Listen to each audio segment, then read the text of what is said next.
that the U.S. government put settlers on Mars in structures like this, and also we're having periodic jumpers, which again was part of the fulfilling the terms of public international law, that to claim territorial sovereignty you had to have settlers and then regular visitors to your colony to make that your own territory. Ultimately, I was given one mission. I would drive over to a RAND corporation in RAND of Santa Monica subsidiary, which is in West Los Angeles, California, and somebody there working in a kind of a printing shop for RAND would give me one of these black so-called floppy disks about 10 years before these were released commercially. And on it, there was data to sustain, here's just a jump room concept, elevator. But I would walk through this dilapidated brick city. This is Paris in 1945, but the city there was lower and brick. It looked like historical Philadelphia had been dropped from about 50 feet and kind of shattered on the ground.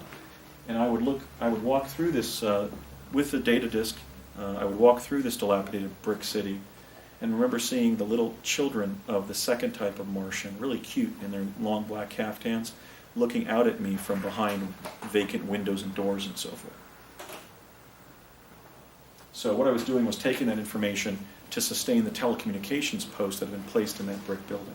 I don't know if that was our brick building or one of the Martian typology's brick building, but it was brick and it was demolished, and our technician had cobbled together like 8 different devices inside an area of one of the brick buildings that was pretty much covered from the sky.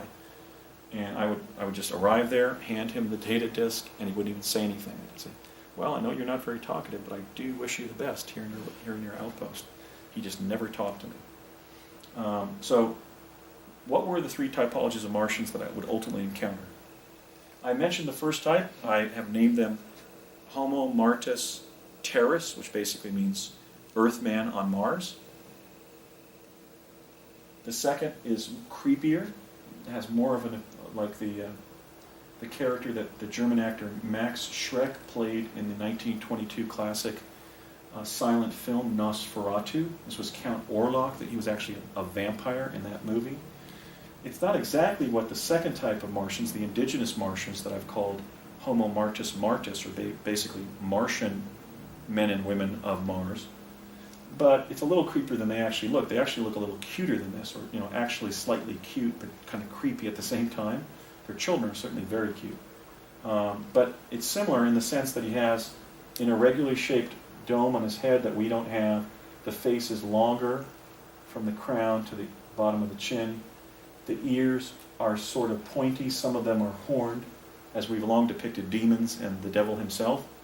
They have longer, more extended fingers than we do, spindlier bodies, but this character in cinema is pretty close, because the Homo Martis Martis have a very recondite, even frightened personality. So it's really not their creepiness, it's our response to their fear of us.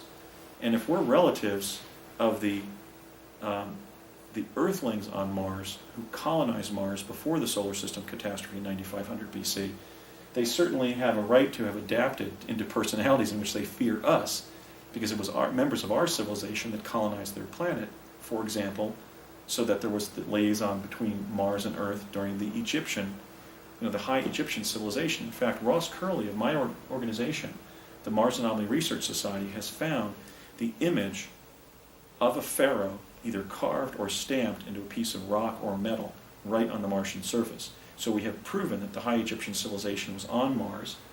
And here's an indigenous Martian. Of course they would be frightened interacting with a human. So when Courtney Hunt and I were greeted at the opening of the jump room facility that was known as the Corkscrew, because it had sort of this not conical, but conch shell type structure, we were greeted by this little sort of Marty Feldman kind of character, who then was always looking back at us and kind of smiling vivaciously that he was leading us, and he was going to show us part of his underground civilization. So they were wary, but they were at least as interacting with Earthlings from Mars thousands of years after our respective civilizations had been separated, with at least enough graciousness to literally give us a tour of where they lived. And he did not attack us. He was quite kind to us. So we went for about a 30-minute walk through a part of their underground civilization. It was very Tolkien-esque. It had sweeping archways. It had ceilings that were sort of in paisley shapes. It had pneumatically driven metal equipment, like the kind of elevator that you might find in Carlsbad Caverns in New Mexico. So it was an advanced civilization living in a naturalistic way with the environment. Very interesting. The third type basically looked like gray extraterrestrials, but gray extraterrestrials sort of maybe crossbred with lemurs, a very terrestrial kind of primate, with a lot of like hiding activity, a lot of ducking, holding onto type of characteristics that we would find in higher primates. So the one I saw of those, which looked virtually identical to this, was on top of that jump room, the corkscrew, when I yelled out, "Court, Brett, a gray, on the roof, observing us." Now, let me go through in part, part 16 now. Let me go through the 6 Mars whistleblowers who've come forward and tell something briefly about each of them. Michael C. Ralph, who's now resides in Australia with his wife Stephanie, who went through a major exercise in deprogramming involving his therapist wife, Stephanie Ralph, claims that in 1976 he went up to Mars via jump room, worked until 1996, and then was age regressed 20 years, and took the jump room back to Earth, and then was re-inducted into the conventional Army, and then given an honorable discharge a month later. Okay, what's interesting about this is Michael C. Ralph and I didn't know each other until I came forward publicly about the jump room program.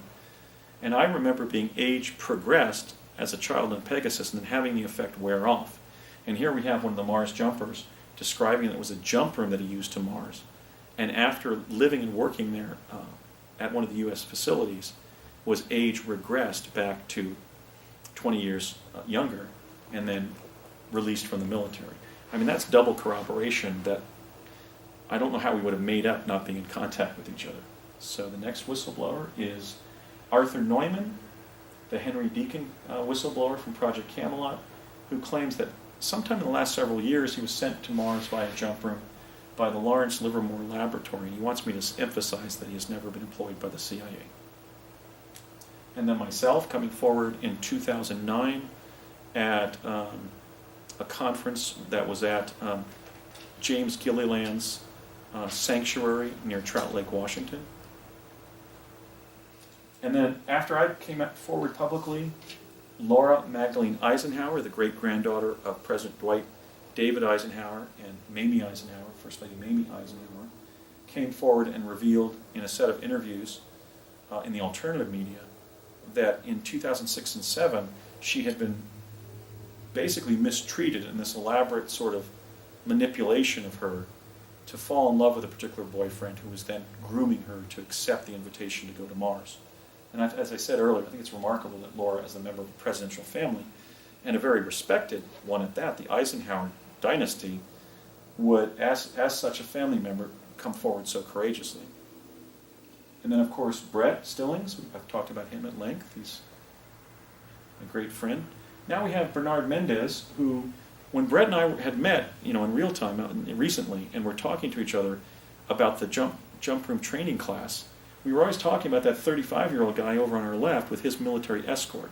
So, who contacts us after I brought Brett onto Coast to Coast? Bernard Mendez, the guy over on the left side of the room. Bernie, as I said, is kind of like the Indiana Jones of rescuing U.S. government personnel, whether they're on the Earth or off of it. Now, let's take a look at these two fellow jumper whistleblowers that I was blessed to have met. Brett Stillings and Bernard Mendez. The first fact that Brett and I corroborated with each other, we named our entire Mars training group that we could remember. Let me count how many people we cited and agreed to. 1, 2, 3, 4, 5, 6, 7, 8, 9, 10. So you've got 2 whistleblowers from the same project who together came up with 10 names of co-participants. That's fact number 1. Fact number 2 is that we both remember that during our training, when Ed Dames was describing how dangerous it was on the surface, he said, of the 97,000 people that we have thus far sent to Mars, and I think he meant that we've settled on Mars, only 7,000 have survived after 5 years. Now, Bernie disputes that. Bernard Mendez says that there were only 4 groups of 10, 4 training classes of 10 young people,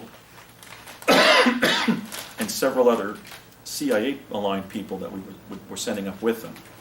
But Ed Dames, Brett, and I remember in the second fact, to corroborate, told us that 97,000 people had been sent up. 90,000 of them had lost their lives on the surface, and 7,000 had survived.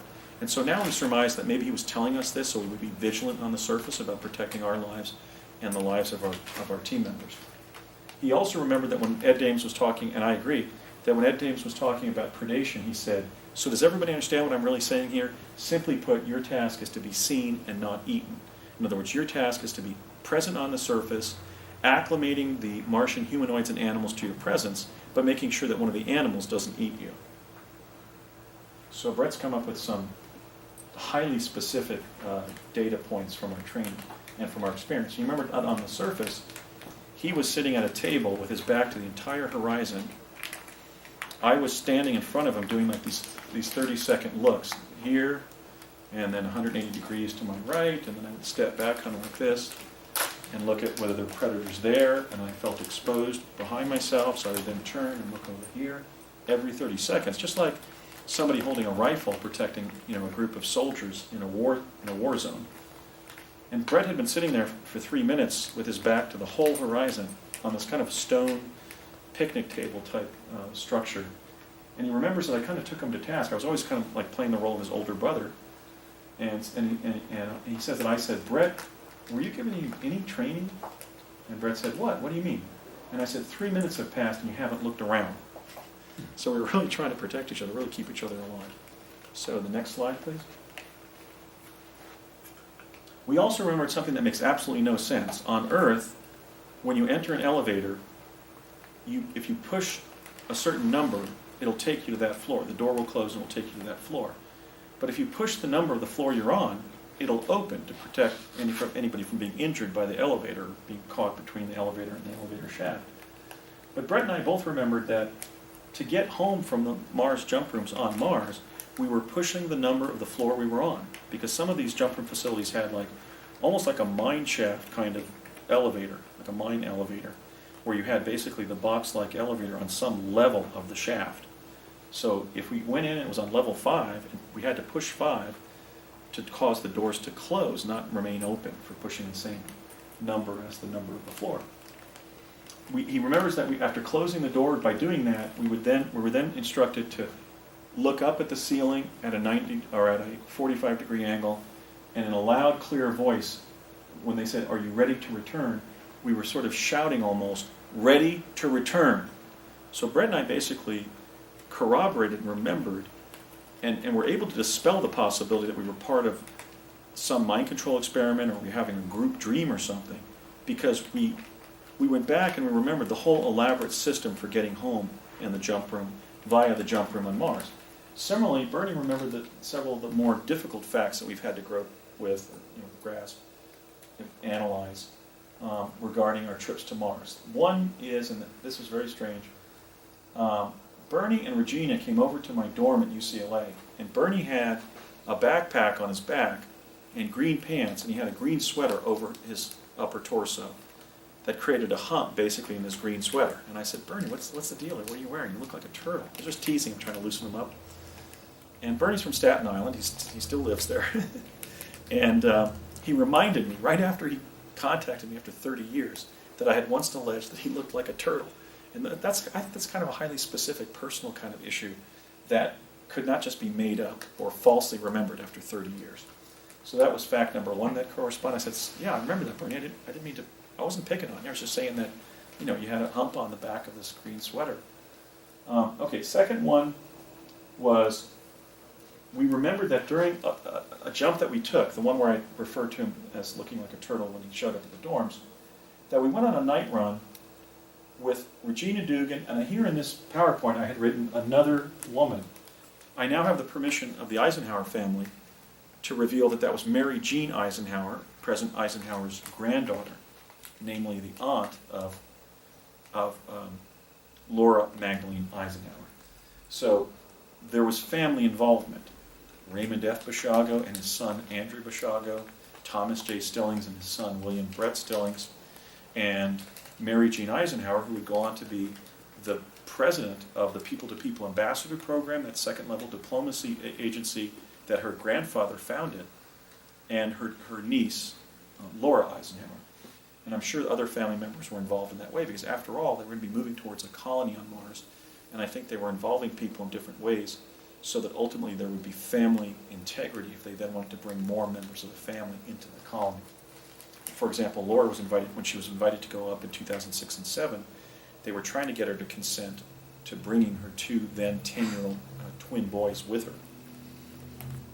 But initially with Bernie, we corroborated the fact that after they picked me up at the dorms, we slept from about 5 o'clock to 1 o'clock in the morning at a military dormitory in El Segundo near the jump room site. Bernie and I corroborated, and this was one of the reasons we wanted to speak with Mary Jean, but we haven't been able to, at least as of yet. We remember during the night run that we were chased around in front of the jump room facility called the Corkscrew by these small dinosaur-like creatures. They weren't like T-Rex, but they were more sort of horizontal creatures with little pommels on top of their head. Not horns, but just a kind of a pommeled head, like a hammerhead shark. And when we were doing so, something completely outside the bounds of normal physics occurred. We could see our team members running around being chased by these small dinosaurs, while there was a spotlight in the ground below us, just like on a disco dance floor kind of. But there was no searchlight on top of us like from a Klieg light, and it was dirt, so the question is, how is it being illuminated? And there was no evidence of shadow casting either. It was a light beneath us that wasn't picking up our own shadow, which means it was basically being created there out of whole cloth. And also that, if you could go to the next one, please, that during that chase, my right arm was pulled off.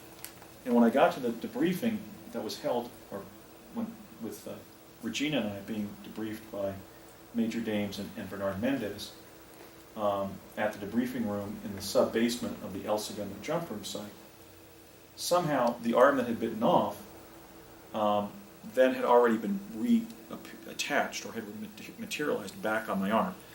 And my arm, I keep on dislocating this arm to the point where I can't even really tie my tie or correct my collar when I put my shirt on. So I'm wondering whether that's a medical side effect of having my arm torn off. Bernie witnessed it. Regina witnessed the arm being torn off. All of the individuals on that jump, Mary Jean Eisenhower, saw that my arm was missing. There was just some tissue hanging from my shoulder. But sometime between the time we entered the jump room on Mars and got back to the El Segundo jump room facility, my arm was completely normal. And Bernie remembered standing here with Ed Dames sitting here and me sitting here, over here, looking at them, and Regina next to me there, sitting, looking towards Bernie. And I was, remonstrating. I was saying things like, "Thanks, guys. I'm not only a righty, but I'm a writer, and I've lost my arm for life. Thanks a lot. Thanks for the favor." And Bernie then said, "Andy, I want you to take your left hand and reach over and see whether you can touch your right arm. So just do that for me." And I did. I said, "Yeah, Bernie, is it back on?" He goes, "Yeah, now just turn your head to the right and look at your arm. Do you have an arm?" And I said, "Yeah, Bernie, what happened?" He says, "We don't know, but this is one of the reasons I'm in the program. We're trying to figure out why people are being eaten, basically bitten to death by some of the predators, killed. Some of them are having limbs pulled off like this. And before they even get home, via the jump room, they've got their full life back and their full bodily integrity back, and we don't know what's causing it. I think what may have been going on is that the jump room was not a teleporter, it was a chronovisor. So that holographic effects were being created, like losing your arm in the mouth of a predator, but then the resilience of the quantum hologram was causing those negative experiences to be reversed, but sort of there's enough resilience in the jump room device to literally put you back, not just back on Earth, but in the condition you had been in before you left. But I do have an arm, but I have this chronic bursitis in my right shoulder that doesn't seem to relate to any other injury. I mean, I never injured it in athletics in high school or whatever. I just have a bum shoulder right where they pulled my right arm off. And Bernie also reminded me that the next day he called me at UCLA and through the counter there at my dorm, and told somebody there to actually go up and contact me in my room. And they did. And they said, you have to call Bernard Mendez. So I went to a payphone and called Bernie, and he said, Andrew, suit up. Andrew, suit up, because we're going back up. And I said, when, Bernie? He said, today. I have a theory of what was actually going on. And so I meet Bernie at the El Segundo jump room site. We get in the jump room. He gives the high sign to the operator. And we're sent up there to the same facility, the Corkscrew. And as we're jumping, Bernie is going, now listen, when we walk outside of the jump room, I want you to be peaceful and calm and project feelings of love and acceptance to whatever we encounter. It may be the dinosaur-like creatures that attacked you last night. It may be some of the Martians or whatever. But just walk out of the jump room in an attitude of Christ-like peace and acceptance and understanding. And I said, why, Bernie? What's the deal? What's your theory? He goes, I don't want to tell you, but let's just see what happens. So I do that, and we walk over to sort of like this herd of the animals that attacked us. And they didn't chase us. They didn't bite at us. So we went even closer to them like cows, and we petted the tops of their heads with this pommeled crown on their head. And they started mewing like whales, in this kind of real deep, profound kind of feeling of acceptance or joy or peace or whatever. They were going kind of like,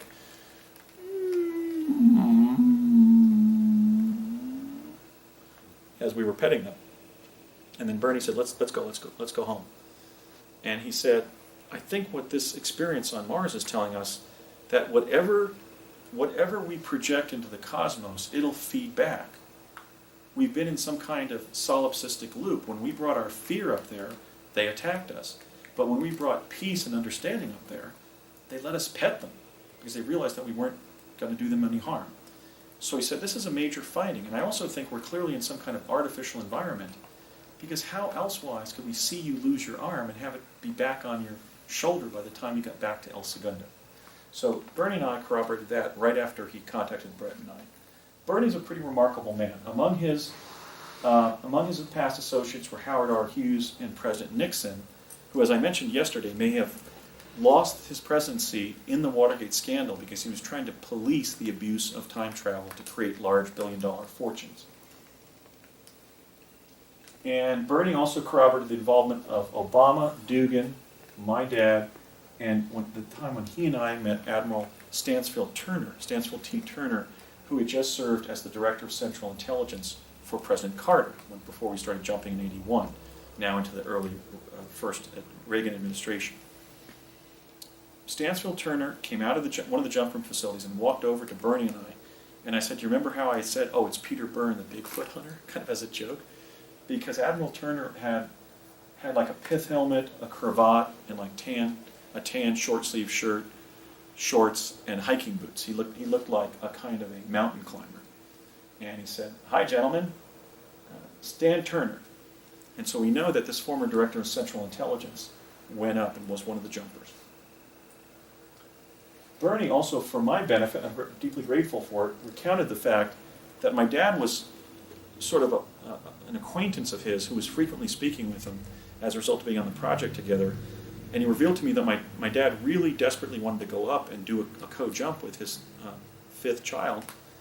And he was just ecstatic, Bernie said, when he was approved to go up, because as Mars came towards Earth, and we would only spend, let's say, 8 minutes in the jump room rather than 20, my dad was medically approved to go up, and we went up together in May of 1984. My dad actually had a medical escort with him to protect his health. So now, this may be anachronistic now, I think it's 17 Mars program participants that we've been able to identify by name. Here we have Mary Jean Eisenhower, who would go on to be the director of the People to People Ambassador program. When we met after we had taken our nap there at the military dormitory at El Segundo for the night run, she said, hi Andy, Mary Jean Eisenhower. And I said, oh really, are you a descendant of President Eisenhower? And she said, yep, the one and only. And Laura confirms that sounds like her aunt. And again, Admiral Stansfield Turner, an Annapolis graduate. There again is not just the Navy connection, but the Annapolis connection. And a former director of Central Intelligence, again, the CIA connection to the jump from program. So, after Brett and Bernie and I corroborated aspects of each other's accounts, but they kind of ran the gamut from physically going there to the actual Mars in real time versus visiting on a holographic or chronovisor-based, hologram of Mars or some other planet or planetoid. Kind of a range of opinions emerged between Brett, Bernie, and I about where we had actually gone in time-space when jumping to Mars. Brett has always defended, I think, the honorable and supportable position that we were going to Mars, the planet, in real time. He noted among the evidence that the Martian moons Phobos and Deimos were always in their proper locations and trajectories and locations relative to each other in the Martian sky. They're rather small, actually. Smaller than our moon, for sure. He remembered how Courtney M. Hunt of the CIA had told he and I that the Viking 2 apparatus was about 20 miles from the jump room facility known as the Corkscrew, but we shouldn't try to walk it. And in fact, Brett and I both have memories of having been placed near there via teleportation, where there's a kind of an historical shrine where the Viking 2 set down on the surface of Mars. Brett has made the point that NASA cannot be relied on to provide accurate data about Mars of any kind because it has an established history of lying about the natural conditions on Mars. So the brilliant proof that William B. Stillings has framed is that if, as NASA tells us, the atmospheric pressure on Mars is 8 millibar, then the deployment of the NASA rovers Spirit, Opportunity, and Curiosity would have required a parachute the size of the continental United States. Okay, we've all seen the footage. They've said how we put this, we had ensnared or surrounded the rover with these balloons that then broke apart on the ground, but we were slowing the descent of that package with a parachute. I'll show you a picture later of the parachute that was used for, or supposedly used for, the rover Curiosity. And Brett calculated that in order to drop these, to deploy the rovers via parachute, you would need an atmospheric pressure of more like 800 millibar on Mars.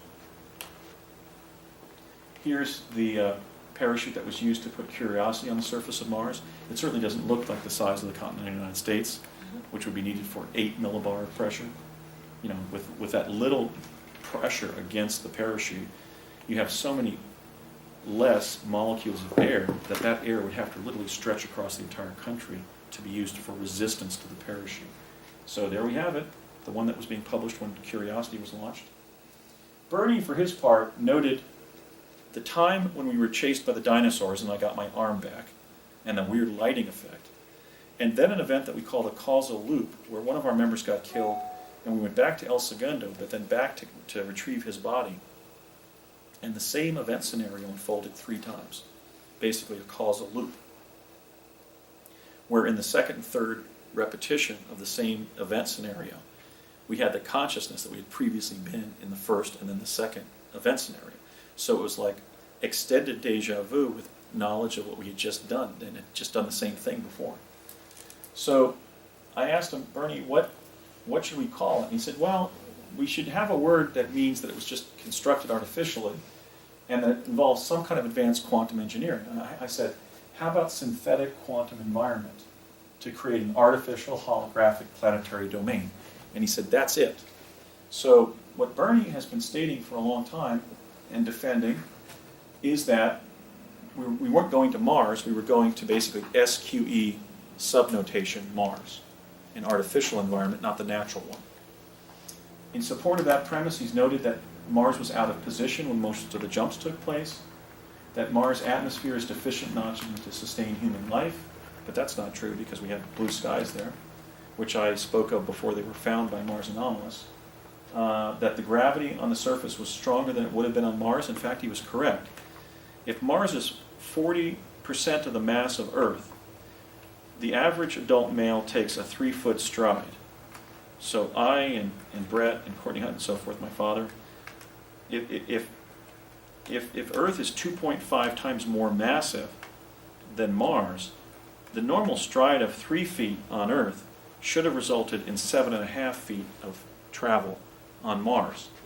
So either both Earth and Mars are much more hollow than science supports, or the Earth is hollow and Mars is solid, or we were not going to Mars, because we were only able to bound about 4 feet in a normal stride. In fact, Brett and I walked across the surface one time with Courtney Hunt, and he said, Andy, Brett, I want you to kind of listen up. Take a normal step here like you would. Did you just notice that we went as far as you would have if you kind of skipped across a creek? Okay, that's because we're leaping 4 feet rather than 3 when we make a normal stride, but we should be able to be going much further. And then Brett said something like, yeah, we're about 7, 8 feet, right? And Hunt said yes. So this is a bit of a scientific mystery that the program is dealing with. Okay, so the gravity should have been stronger on the surface of Mars. The temperatures are, as reported by NASA, that would be, for example, in the Wikipedia entry on Mars, are supposed to range from 175 below 0 Fahrenheit to a positive 225 degrees Fahrenheit, namely basically broiling hot conditions, which are not survivable for creatures like us. And then also, Bernie noted that Mars' lack of an ionosphere, which was blown off during that cataclysm in 9500 BC, would have irradiated us on the surface, and so he concluded that the destination was a synthetic quantum environment, that the gray extraterrestrials were testing our responses to being on the threshold of cosmic contact, that of interplanetary visitation, exploration, and communication with extraterrestrials. So I kind of took the middle position with both of them because I was trying to keep sort of our camaraderie together. And I said, okay, Brett and Bernie, what about if we were going to Mars in real time, which, for example, was proved on his first trip to Mars when Brett says that he bent over on the ground and tasted the soil, and it tasted like dirt on Earth, like when you're hiking and you get some dust in your mouth or whatever. But that it was via not teleportation, but exoplanetary holography, basically chronovision. That would explain why we were interacting to the most fine degree of specificity with the actual Mars, but we were in some kind of holographic environment in which novel input could have been inserted, like the loss of my arm. Or the causal loop could have been just a repetition within a synthetic quantum environment. And that has become the position of Bernie and I. We think that the explanation actually is that we were going to the actual Mars via exoplanetary chronovision. So the evidence is that we were trained for Mars and believed that we were visiting it, and our instructors and program administrators were telling us that we were going to Mars. But the origin and function of the jump rooms remains totally unknown. Bernie says they were from the Gray ETs, but we were certainly never told that. We were working with these brilliant physicists and engineers from Parsons and Lockheed Skunk Works. Howard Hughes may have played a role because we were in a Hughes aircraft building there in El Segundo. Another thing that kind of supports Brett's basic notion that we're going to the actual Mars is the fact that when spring of 1984 arrived, the distance between the actual Mars and the actual Earth had been shortened, and hence our time in the jump room from 20 to 8 minutes, and that's why my father was approved to go because of his heart disease and pulmonary condition. And at the same time, even though the fact that the closeness of the two planets strongly argues for Brett's position, we can't deny the fact that during the jump room, which Brett was not part of, but that Bernie, Regina, and Mary Jean and I were on, strongly indicated that we were visiting some kind of hologram. Okay, so where we are now is basically, it had to have been sort of both. We were going to the real Mars, but in a non-ordinary way. So there's been 2 unofficial presidential denials by President Obama, one of the participants. After Brett Stillings, Laura Eisenhower appeared on Coast on November 10th of 2011, about a little bit more than a month later, in January of 2012, an article was planted by the Obama administration in Wired.com. And in that January 4th, 2012, literally what? That's about 60 days later, they planted a story in which Tommy Vidor, the spokesman for the National Security Council, okay, the National Security Council includes the President, the Vice President, the Secretaries of State and Defense, the National Security Advisor, the Assistant National Security Advisor, and their spokesperson. At the time that this article was planted in Wired.com, Tommy Veeder, who had just served as the point man on the Certificate of Live Birth controversy, in the birther controversy, planted a room in the danger room column. Again, that's sort of the use of threatening terms to stigmatize certain discourse in our country. In the danger room column of Wired.com, he officially denied, or at least denied, as a spokesman for the White House, that Obama has never gone to Mars. And he said, only if you count watching Marvin the Martian has he ever gone to Mars, which I think is a really pretty ridiculous statement. But then, of course, that's exactly what a secret chrononaut wants you to believe. And who were they referring to as secret chrononaut making this claim about Obama? Yours truly. I had begun to refer to myself as a U.S. chrononaut. So they did what has been done regarding the extraterrestrial issue since the Durant report of the CIA's Robertson panel was published in 1953, which was to deny claims of extraterrestrial life and subject the claimants to public smear campaigns involving fear and ridicule. And here it is in 2012, January 2012. He didn't go to Mars. He's just seen Mars on a cartoon. But the assertion that he did go to Mars is exactly what a secret chrononaut wants you to believe. Now, so you may know why I'm speaking out. My government has ridiculed me for serving it voluntarily without pay or benefits in journeying to another planet. Totally unacceptable for American culture to accept. Here is the rover Curiosity, and when this was released and deployed on Mars, this is what President Obama said.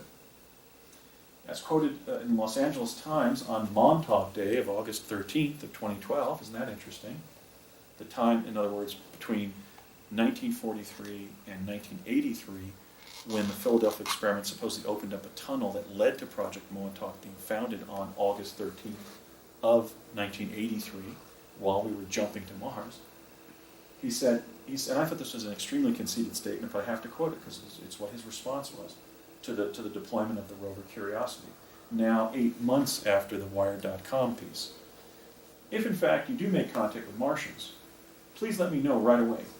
I've got a lot of other things on my plate, but I suspect that would go to the top of the list, even if they're just microbes. Okay, now this is not presidential leadership, so let me kind of parse this statement. If in fact you do make contact with Martians, he made contact with Martians. I made contact with Martians in his career, not somebody else's even. Please let me know right away, implying that he has no concept, right, of having gone to Mars. I've got a lot of other things on my plate. So here's the leader of the United States that passed legislation in 1958 tasking the space agency with its primary mission of fostering the expansion of human knowledge of space and the near-Earth environment.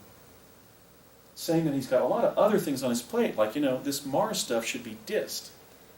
I don't think George Washington would have dissed outer space exploration. I don't think Jefferson would have. The Roosevelts, John Kennedy, Ronald Reagan, some of my favorite presidents in terms of who they were. But here we have actually a U.S. chrononaut serving as president, soon to be re-elected the second time, not revealing that he was a U.S. chrononaut and participant in the secret space program, telling the American people that he had other things on his plate rather than addressing whether we live in an inhabited solar system. But I suspect that would go to the top of the list, even if they're just microbes, like NASA has been telling everybody. Like when they released that discovery of a fossil of a microbe on a Martian meteorite at UCLA in 1984. So again, this isn't leadership. This is leadership by proxy. It's leadership by disinformation, by even the President of the United States citing previous disinformation campaigns. Oh, that it's all just microbes. Well, wait a minute. If I showed the first images of humanoids on Mars in 2008, even if you want to take my story about going there and just push it into the dustbin of history and never try to prove it or believe it, I still showed in my paper that Mars is inhabited by humanoids. So why, almost 4 years later, is one of my former Mars colleagues stating that, well, when they do find something, it might just be microbes? Okay, we are basically being suffocated by disinformation. by an entirely disingenuous form of government that constantly lies to us. And knowing that we went to Mars and did so as colleagues, how can I not run for president, try to correct this garbage? So, I love Barry like a brother. He's really a fine person. But he's been playing the insider's game of basically not telling the truth to the American people about fundamental questions like, is our neighboring planet inhabited with humanoids like us? So, what is the result of? What is he adhering to? He's adhering to the findings of the Durant report. Here's physicist Durant. That was a paper that was produced by the CIA's Robertson panel, which met in 1952 and 3, and then he released his report in 1953. And I mentioned how its basic thrust was to deny the existence of ET life, debunk the reports, even though the Chinese are putting UFO sightings on the front page of the People's Daily, and to subject those making reports of ET life to public smear campaigns involving ridicule, fear and ridicule. Well, that's what they did on the Colbert Report. They told me they wanted to do a legitimate piece, a legitimate interview with me in studio about how teleportation had been developed 40 years ago. And then they parodied me as Barack Obama's gay lover on Mars. No, I'm a former U.S. chrononaut, and I went there. And I happen to be straight. I happen to be an avowed heterosexual, believe it or not. So, one presidential campaign, next slide please, is going to occur in 2016. When I run, I'm going to first of all be adhering to the truth principle. I'm going to admit the existence of ET life as a candidate and then as president if I'm elected. I'm going to publish reports of ET life on the White House website to reverse this 60 years of lying. And I'm going to support the proposition that the people have a human right to know about the cosmos that we inhabit, including the fact that it is an inhabited cosmos. We have to stop telling lies to our children. This is a pathetic situation. We are biological organisms on a planet, on a tiny rocker arm of the Milky Way galaxy, approximately 165 million light years from the center of that galaxy. We are ultimately insignificant, but in and of ourselves, ultimately ultra-significant as life forms, as intelligent beings. And it is not functional as a civilization to be lying to ourselves and our children about the basic situation that we're in. That on that tiny little planet, in that tiny little obscure solar system, on that rocker arm, 165 million light years from the center of our galaxy, we have neighbors that are over on the next planet, okay, the next campsite. It's not Buzz Aldrin, it's 3 types of Martians. So, my Mars policy is going to be also, in addition just to the truth principle regarding extraterrestrialism, my Mars policy is going to admit the U.S. presence on Mars. I'm going to lay it out. I'm going to sit down with Steve Croft on 60 Minutes and say, what I'm saying, Steve, you can corroborate through my defense secretary or my Mars jumper colleague, Bernard Mendez. But we're telling the truth, okay? And then go through the whole history of the Mars jumper program. I'm going to declassify the CIA's Mars files so that the English translation of those 4 inches of French intelligence documents, for example, will be posted on the White House website. And I will sponsor the promulgation of an international treaty under, presumably, the UN, protecting Mars' ecology and civilization from visitation, exploration, habitation, and colonization by human beings from Earth. The report is from David Wilcock, and certainly as corroborated by Laura's experience in 2006 and 2007 of she and her two twin boys being invited up there. David Wilcock stated in December of 2009, after I was on Coast in November of 2009, on Coast to Coast AM, he said, yes, there is a Mars colony, and when George Norrie asked him how big it is, he said, what I've been told is that presently it has 550,000 inhabitants. So if it's true, I mean, I haven't been in the program since 1984, but if it's true that we've placed 500,000 humans on Mars, first of all, I would ask, what gave us the right? Did it involve a territorial acquisition, our hegemony being directed at the Martian civilization, or was it based on a treaty with the Martians, and if so, why? And then, why weren't the people told? We were told about landing on the moon. We weren't told about placing 500,000 people on an adjacent planet. It is not acceptable. So, next slide, please. What I'm going to do regarding Barry is I'm going to ask him to admit his role in the Mars Jump Room program after he's president, when there wouldn't be any retaliation for releasing a state secret, indeed a military secret, as Commander-in-Chief. Once he leaves the White House, whether he's followed by me or somebody else and then I enter the presidency, I'm going to ask him to admit his role.